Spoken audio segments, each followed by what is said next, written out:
Adding sleeves to a sleeveless wedding dress can certainly feel intimidating, but keep watching because I'm going to show you today how I put sleeves on this sleeveless wedding dress. Hi, I'm Carrie and welcome to So Darn Fun. In this video, I'm going to show you what pattern that I use to make the sleeve for this dress and where you can get it for free, how I made a sample sleeve out of this polyester chiffon, and I'm going to show you how I made the real sleeve out of this beautiful silk chiffon. And there's some things I needed to take into consideration when using the actual fabric. And then of course, I'm going to show you the final look. So if you're interested to see how I do this, then follow along with me. Before we really get into this project, I need to share with you what sleeve pattern I'm using. So I found a blouse called the Bayport blouse from moodfabrics.com. You can get free patterns from their site. I'm going to link it in the description below. The sleeve was exactly what I was looking for, as far as being gathered at the shoulder and gathered at the wrist, with a nice deep cuff. So all I needed to do was use the sleeve from this blouse. Anyway, on to sleeve preparation. If you decide to use the same sleeve that I'm using from Mood Fabrics, this is a peasant style sleeve. The peasant sleeve is gathered at the top and gathered at the wrist. It's a rather voluminous, beautiful sleeve. But the pattern from Mood here, oftentimes we are used to seeing notches for the front and the back of the sleeve. This sleeve is not shadowed. It's not exactly the same on the front and the back. Some sleeves are. But I want you to kind of take note of this little divot right here. Where it scoops down more, that's going to be the front. And the side that has less scooping, that's going to be the back. So I'm going to mark on my pattern. This is the front. This is the back, so that I be sure that my sleeves are put on correctly. So before we do anything else with the sleeve, I want to address something that I will be talking about later. This is our sleeve pattern. The front is this side, the back is this side, and we're going to need to put a little slit in the cuff area so that our cuff has room to either overlap or meet up and put your hand through. And generally we like that little opening to be on the outside of our wrist. So this is how you're going to get that little slit. So keeping in mind front, back, fold your pattern in half like this. And then I'm going to just fold this is the back half, back like this. And I'm going to line up this fold with the seam allowance. And I'm going to create a crease right here. That's where I want my slit. So it's like a fourth, a fourth in. And I'll just go ahead and on that crease, draw a line. Now my slit that I'm using is only 1 inch because my client has very thin wrists like I do. And it created just a very small little keyhole or vent type of thing. But if you need more room, you think you're going to need room for a more substantial hand or wrist, just bring it up. You can go 1.5 or 2 inches up as much as you need, and it's not going to affect the sleeve itself. Just make sure that when you make the little binding piece that's going to go here, that it's long enough. So the first thing that I did before I embarked on doing anything was to measure the armhole. I just took a measuring tape and I measured the armhole of that wedding dress, and it came to be about 19 inches. So just keeping that in mind. The sleeve that I'm using is got a lot of gathers, so there's wiggle room there, which is a really great idea to use a voluminous sleeve so that exact sizing isn't that important. So let's get this sleeve cut out. When I cut out the cuff, I actually originally cut it out a little bit less deep. And then after I made the cuff, I kind of rewound and I came back and redrew the pattern and made the cuff deeper. I really wanted a deep cuff because the bride wanted lots of buttons that are just butted up against each other. So the size that I ended up with was 9 inches by 8.5 inches. And that is the size that I cut this cuff out to be. Using a rotary cutter really helps to keep that chiffon from wiggling around. If you've worked with chiffon, you know what I'm talking about. The slit that I was talking about, this is where I am putting it. So I had cut this one after the fact. I didn't do it when the sleeve was right under the pattern piece. So what I did to make the little binding to cover that little slit is I cut a 1 inch piece times, I don't know, several inches. This one I did on the straight of grain because I didn't want to mess with unstable bias. So I folded it in half and I pressed it. And then I folded those halves back into the middle and pressed that, making it like a double fold bias tape. And when you press chiffon, it really does help if you put a towel or a ham on top to kind of cool it off so it holds that press. Then I cut a piece of binding that's going to go around the armhole edge, and that one was 20 inches by 2 inches. I did the same thing. I pressed it in half, then I pressed those halves into the middle, making it a double fold bias, which ended up being half an inch. Here's my pressing technique. Really, really helps to hold that press. Just cool it off with something. Next, I need to sew it right sides together so that it makes a loop. I'm just showing where my seam allowance is going to be. I'm doing a 1/2 inch seam allowance. I'm going to sew it right there, but I don't need to show you that. And here it is, voila. Now what I'm going to do is I'm going to actually press that little seam open and then repress those folds that I have. Next, I'm going to sew that underarm seam. And on the sample, I'm just going to sew a straight stitch. I'm not going to finish the seam. I'm not going to do anything fancy. I'm just needing to get an idea of how this is going to fit. Next, I need to sew some gathering stitches, long stitches on the sleeve cap and the wrist edge of the sleeve, because those are both going to be gathered. Typically, you would do 2 rows of gathering, so those gathers end up nice and even. Let's go ahead and do that binding on that little slit in the cuff. So I just sandwiched my sleeve in that binding, and where the slit comes to an end there, you just kind of splay the sleeve open and continue sewing that binding on. The sleeve edge might not come all the way into the fold of that binding, and that's fine. It kind of needs to angle a little bit, but there we go.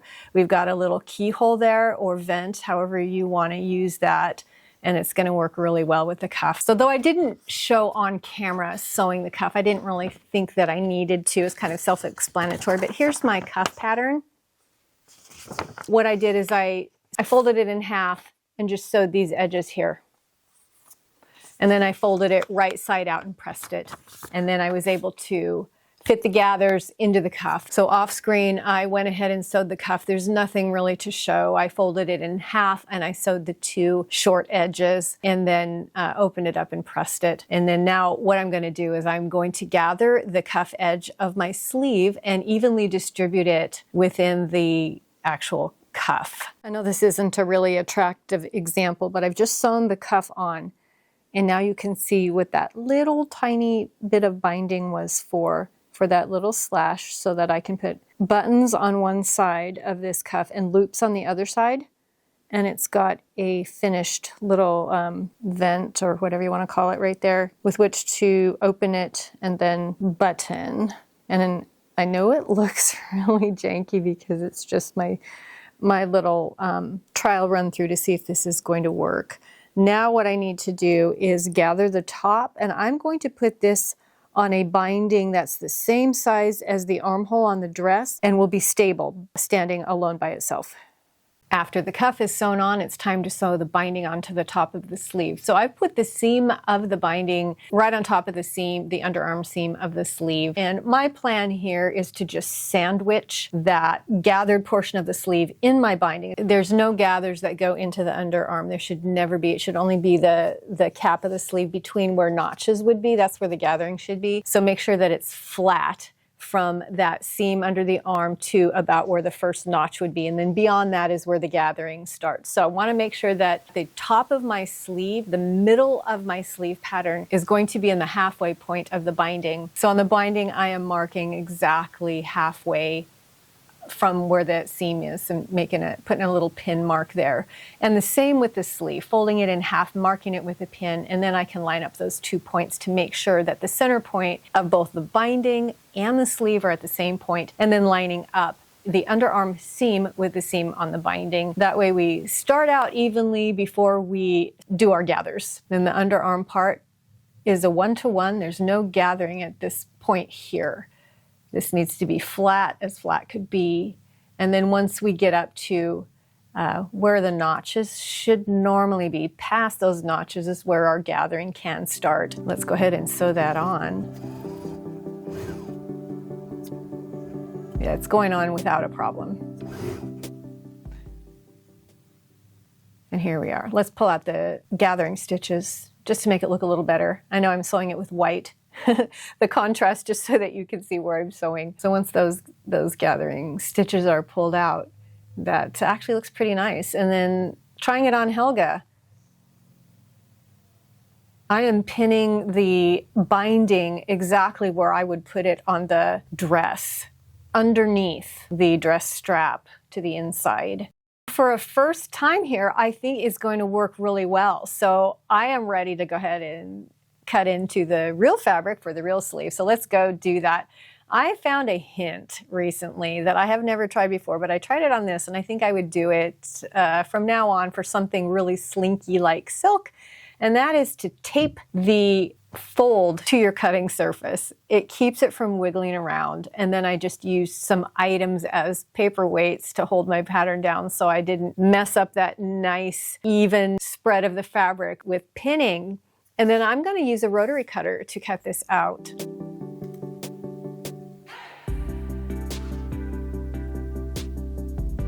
I really liked the way that this worked without pushing things up by using scissors. So I'm going to keep this in mind for the future. So when I sewed the underarm seam of the actual sleeve, because it's silk and it's so lightweight, I decided a French seam would probably look the classiest and be the most secure. So I did do a French seam on this sleeve. I'm not covering that in this video. I do have another video on how to do French seams if you're not sure what that is. So that's how I did the underarm seam. So what I'm going to show next is something that I did not do for the sample sleeve, because for the sample sleeve, I actually did not need to make button loops, but I am doing it for the real thing. So I am cutting on the bias right now, a 1-inch strip, just a long strip, so that I can make little silk button loops. I find this process fascinating and rather satisfying. You can see when I pull the fabric, it immediately stretches it out of shape because it is on the bias, so be really careful when you're working with the bias. These are not interfaced, and I will show you why, because we're going to stitch them and then turn them out over a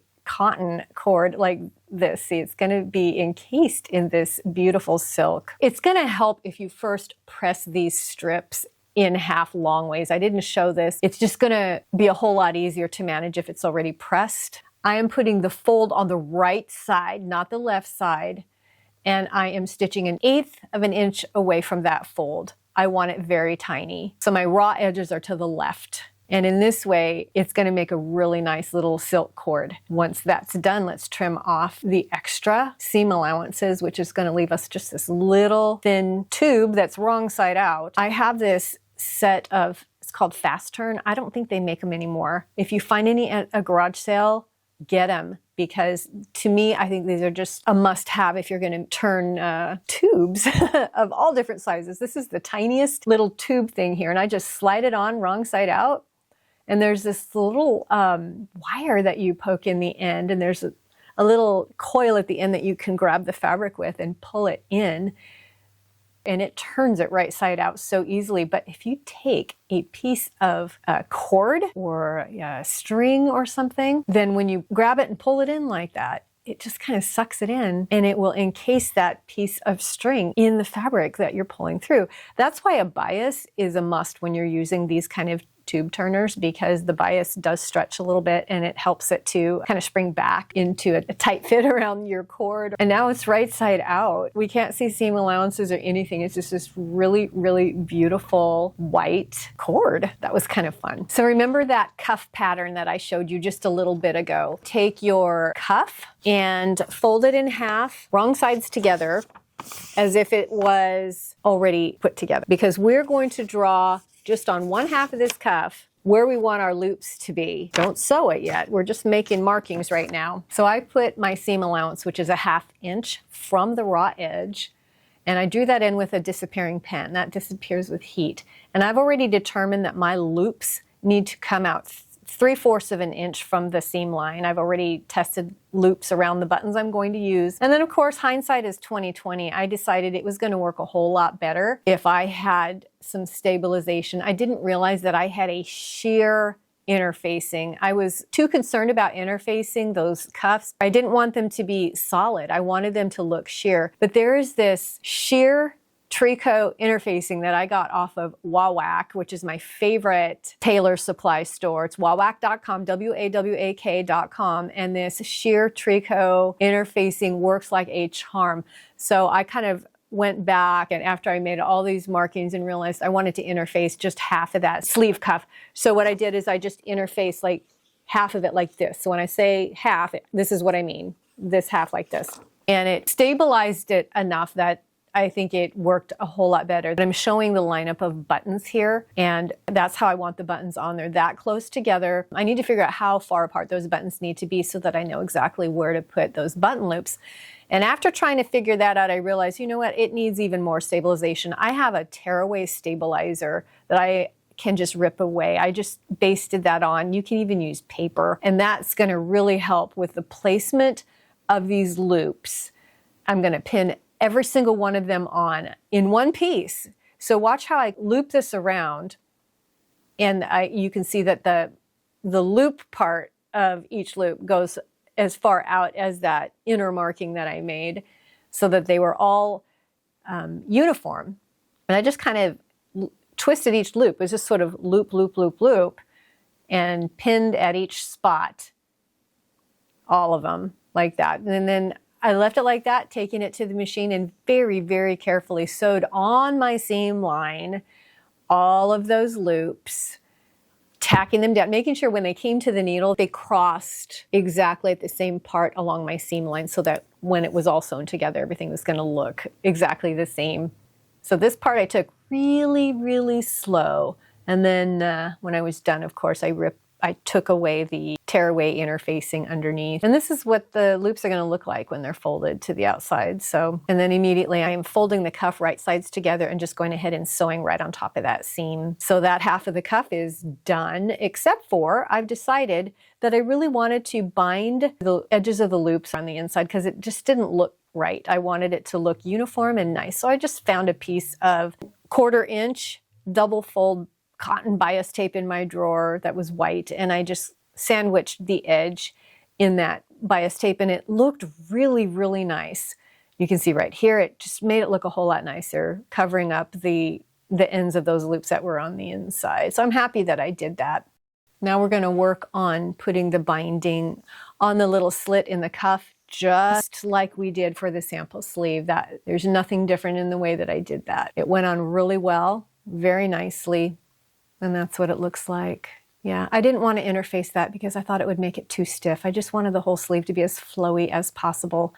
And when I was getting ready to sew on that cuff onto the bottom of the sleeve, before I even put in my gathering stitches, I noticed that that cuff wanted to fray, and I didn't want that to happen. So I love using Fray Check for instances like this. I'm putting in Amazon associate link in the description to where you can get this Fray Check. If you click on that link and you buy from that link, I do get a very small commission, but you can buy Fray Check at any fabric store. But it was a lifesaver in this case because once I put it on the sleeve edge, it didn't fray anymore, and I was able to gather it and get it into the sleeve without it just shredding off. I went ahead and constructed the sleeve just like I did the sample, the top of the arm just like I did the sample. So before sewing the sleeves on permanently, I decided to try it on Helga to make sure that it fit right, because if it didn't, I have extra fabric and I can remake the sleeves if I need to. And it was so beautiful. Absolutely lovely. Very happy with how this looks. So I pinned it to the armhole just like I did the sample sleeve.